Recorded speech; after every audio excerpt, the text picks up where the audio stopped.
I think it was very surprising to all of a sudden see this huge image of Mahatma Gandhi in India's capital, New Delhi, after a couple of decades of, a very strong economic growth and a lot of hype and enthusiasm around that, and a certain vision of the country as moving away from the kind of asceticism and mass popular political movements that Mahatma Gandhi represented.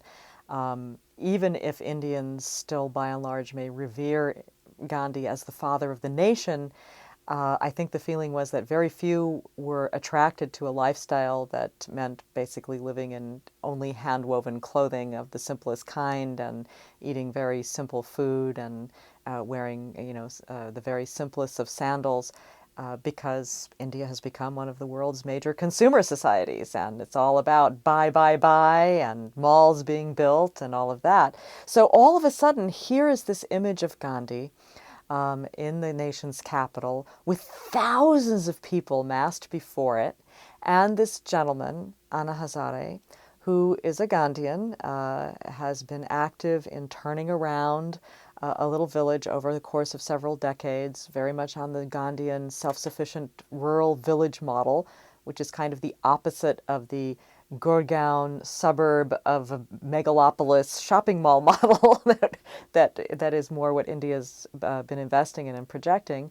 And here's this man dressed in hand-woven white cotton on the stage with this huge image of Gandhi behind him, and he becomes a hugely powerful national figure, maybe for 15 minutes of fame, we'll see, but at least for a certain period of time, he basically bended the will of the Indian government to his own, and it was quite an incredible feat to watch it happen. Millions of people around the country, were inspired by his effort. And what was the effort about? It was about getting rid of corruption. And it's very interesting because the word corruption came to mean really, I think, everything that was wrong with India. It came to mean injustice, it came to mean inequality, it came to mean everything about the system that's sort of not fair. And I think that that's what really motivated most of the people who were inspired by Anna Hazare is that there was someone that they could focus their frustration about what many in India experience as an unfair direction of the country. You have a country that boasts one of the largest concentrations of billionaires.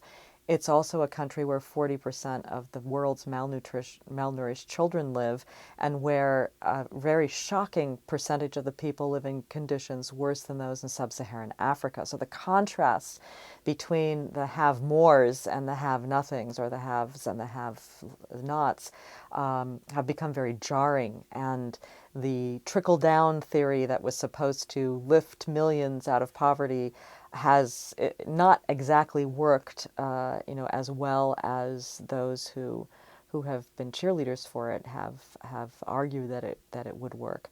So he became a focus for all of that. But he also, I think, became so powerful during this period because of a crisis of governance with Indian democracy. All democracies are imperfect.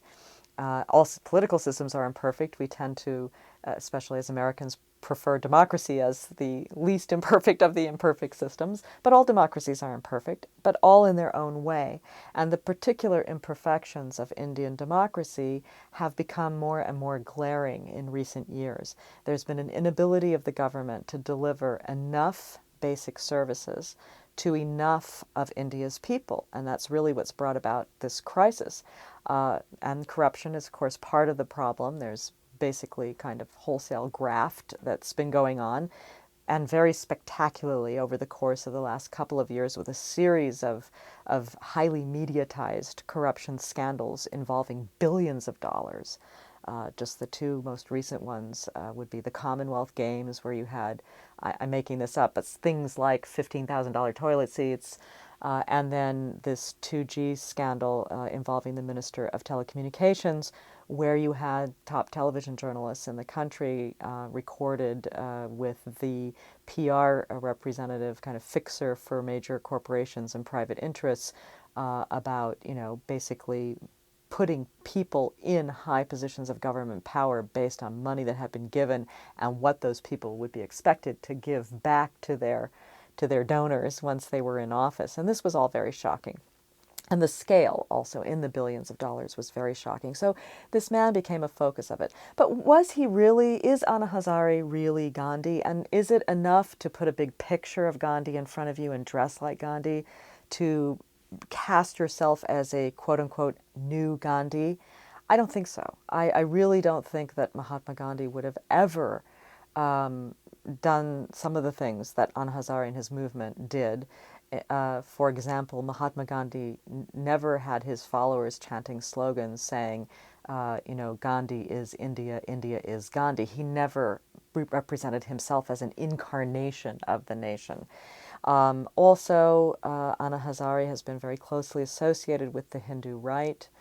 And there were a lot of slogans that were chanted at these meetings, Vande Mataram, and things that are slogans that are very closely associated with the nationalist Hindu right, which put off some of the non-Hindu voting blocs, especially Muslims in India. There are more than 150 million Muslims in India. He's also been closely associated with a movement to stop India's affirmative action program that's designed to redress the inequalities of the caste system. And this is also a kind of a darling issue of the Hindu right as well, especially amongst upper caste Hindus who kind of enjoy the privileges that their caste status affords them. So that contributed to the controversial side of him. But I think the most controversial thing about his movement is that it's not enough for democracies to have a kind of miraculous, charismatic leader to solve a country's problems. Democracies need functional and transparent institutions. And part of the campaign around Anna Hazare, I fear, kind of did an end run around India's institutions of governance, including the office of the Prime Minister and the Parliament.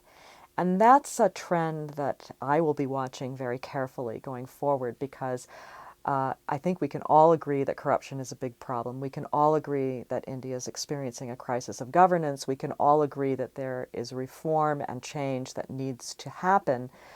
But my own position would be that for the health of Indian democracy, its economy, and the well-being of its people, it would be best if its institutions of governance improved rather than to give up on them and put one's faith in a highly televised, charismatic leader, no matter whose image he puts behind him on a stage.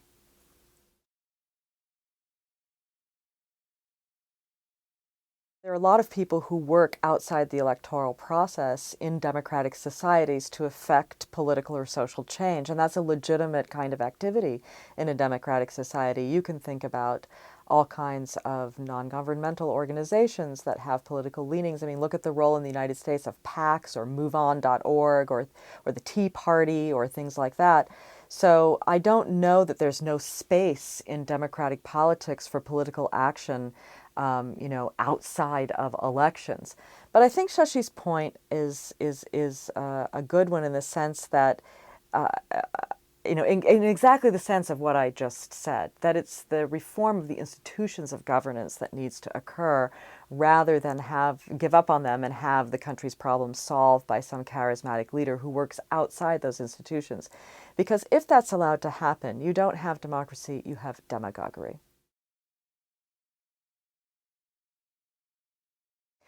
I think the government got the message that people are dissatisfied.